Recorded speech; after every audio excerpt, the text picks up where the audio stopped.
চৈত্র সংক্রান্তিতে পালিত হয় নীল ষষ্ঠী, আর তার পরদিনেই বাংলায় বৈশাখ মাসকে স্বাগত জানানো হয় পয়লা বৈশাখের মাধ্যমে।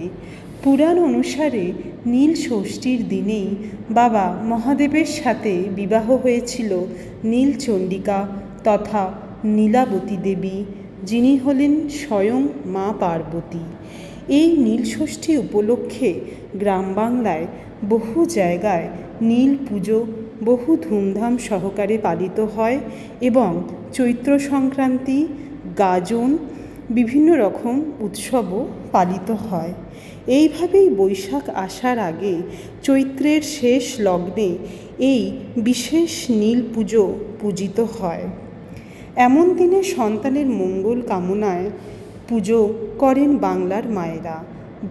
ঘরে ঘরে চৈত্রের প্রবল দাবদাহের মধ্যে নির্জলা উপবাস রাখেন মায়েরা। সন্তান যাতে সারা জীবন দুধে ভাতে থাকে তার প্রার্থনাতেই এই পুজো পালিত হয়। এই নীলষষ্ঠী পুজো 2026 সালের আজ তথা 12ই এপ্রিল বিভিন্ন জায়গায় পূজিত হচ্ছে।